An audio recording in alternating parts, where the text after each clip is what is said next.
Hey, Cool Gray. This morning I am making a dish that I made up. It is reminiscent of a wonderful noodle dish that I used to order at my favorite Chinese restaurant back in Queens in my New York days, but I don't live in New York anymore. And I can't find a Chinese restaurant in Florida that actually makes this dish. It's cold sesame peanut noodles, and I couldn't figure out what the recipe was. They weren't telling, so I made it up. I was very fortunate to find an ingredient that worked really well, and I've gotten very, very close to that original flavor. It is delicious. It is served cold, and this is how I do it. I don't think you're going to find this recipe anywhere else because it came out of here. So it's very simple. It's very easy to make. It's a great little side dish, and if you use the pasta that I am using, it's also a low-carb dish, so that's a bonus. So I use Dreamfield's pasta, comes in a black box. If you cook this properly and do not overcook it, the way it's been formulated, it will actually cause your body to excrete all but maybe 5 carbs in pasta that usually has well over 20 carbs per serving. So to make a cold dish with this, you only heat it once, you cook it properly, you don't overcook it, and then you eat it cold, so there's no reheating and no concern that if you overcook it, you'll end up getting the full carb effect. So I use that for my pasta. Now you can use some kind of Asian noodle, an udon or a soba or even an angel hair, and Dreamfields does come in an angel hair variety as well. That's my pasta of choice. You need a noodle, a long skinny noodle. There's only 3 other ingredients. Peanut butter, use whatever brand you like. Natural, this is my go-to. I happen to just love the flavor. I think it has the most peanut punch for the buck. Now, the big secret ingredient is this item, and you can get this in your supermarket in the international foods section. It's Iron Chef brand, and it's a sesame garlic. It's intended to be, it says sauce or glaze. However they intend for you to use this, I use it as my secret ingredient in my sauce. So that is key. And then the other ingredient is a sesame oil. You do want to get a pure sesame oil, not a sesame oil that's been blended with something else. A toasted sesame oil, an oil that has like an amber or brownish color, will probably have more sesame flavor, and that's really what you want to achieve in a cold sesame noodle dish. So that's it, those ingredients and water. So the first thing we need to do is boil our pasta. I've got my water bubbling on the stove, and while that is happening, I'm going to go ahead and make my sauce and have it ready. So I'm going to stop the camera for a minute, give you a nice close-up view of the sauce making, and I'm going to tell you right now, it won't be neat, but it will be delicious. Here we go.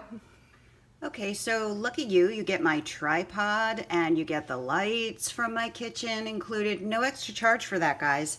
Listen, it's me and my iPhone in my kitchen.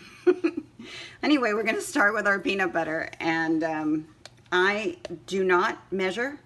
It's never been my thing, but look at that, huh?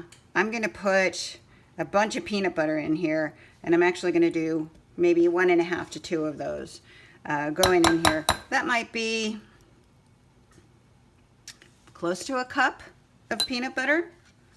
Do it by eye because you're probably going to adjust this recipe a few times for your taste, whether you want it to be more peanutty or whether you want it to be more sesame-ish. So here comes the sesame sauce. Now this bottle, I use about 1/3 of a bottle every time I make it, 1/3 to 1/2, depending on how much sesame flavor I want.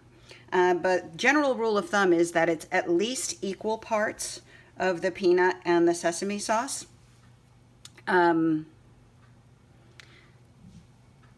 then I adjust depending on which flavor I want to be more prevalent. This is my sesame oil going in, and I would put about a tablespoon of that in there. That's going to help the sauce be a little bit less sticky. So at this point, I'm just going to mix it all together really well. This is usually pretty messy. Today I'm using a little bit of a bigger bowl than I typically do, so I was hoping not to be getting it all over the counter for you. And once we've done this, this sauce is still a little bit too thick for my pasta. It'll make it way too gummy sticky when it's done. So what I'm going to do at this point is bring it over to the sink. So I've got my water, I've run it very, very hot. It's hot water, but I want the drip to be narrow because I don't want it to splash all over the place. And I'm just going to go ahead and put a pretty liberal amount. That might be a half cup of water going in here. And I'm going to stir it. You'll notice it'll get kind of cloudy and you'll think maybe something's wrong at some point. But as you stir, there's the mess I promised you. You'll see that it'll return to its normal color and it'll be a little bit thinner. And then from here, the reason I left the water running is if it still seems too thick, and for me that's still too thick, I'm going to go ahead and add a little bit more water. And the warm water will help this blend as easily as possible. So you see you've got that pale color that it turns, but then just keep on stirring. I think that's going to be enough. So your sauce should have the consistency of, I would say, you don't want it to be watery, but you don't want it to be very, very thick because you don't want your noodles to stick together too much, although part of this, the signature of this dish is that it does do that. So there's a consistency for you. Give you a sense of what it should look like. And now we just set that aside and we wait for our pasta to be finished. Okay, my pasta's finished. I'm gonna go grab it off the stove. 9 minutes exactly. I'm gonna go ahead and drain it. Very important, you're not going to rinse this pasta. If you are a pasta rinser, stop it. Don't do that. Don't do that. I'm just going to go ahead and give this a nice drain. We want to keep it good and hot. Woo, my glass is fogged up. And then we're going to put it in this lovely vintage bowl that was part of my mom's engagement set. She received this on the occasion of her engagement to my father. And I love using it. We're just going to go ahead and dump the pasta in here. Don't want to leave any stragglers. Yes, it's hot, but I am a New York Italian woman, so I have fingers of asbestos. It kind of comes with the contract. Okay.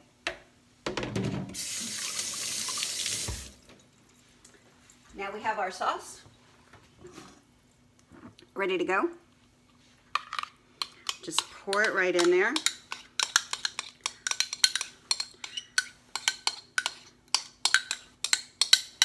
Again, you don't want really any waste.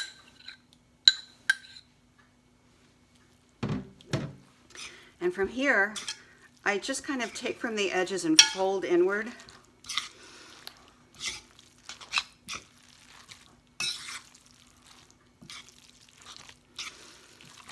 And I find that this kind of motion, you don't want to be too rough with it because you really don't want to break a lot of the pasta. If some of it breaks, it's really fine. Get some of that sauce off the edge there. But you want to kind of look as you're mixing and make sure you don't see any pale or uncoated spots. This batch worked up really easily. Once you've got this happening, I will leave it sitting on the countertop for 10 or 15 minutes, maybe even a little bit longer, because it's very hot right now and I want it to cool some. When it's about room temperature, I am going to put it in the refrigerator. I'm going to cover it with some plastic wrap, put it in the refrigerator, and leave it for at least 2 hours, maybe more. So it's lunchtime. Here's my finished chilled sesame peanut noodles, and I've garnished it with just some cucumber that's been cut up into little matchsticks. Totally optional, but it adds a nice refreshing component to the dish. Let's go ahead and give it a taste.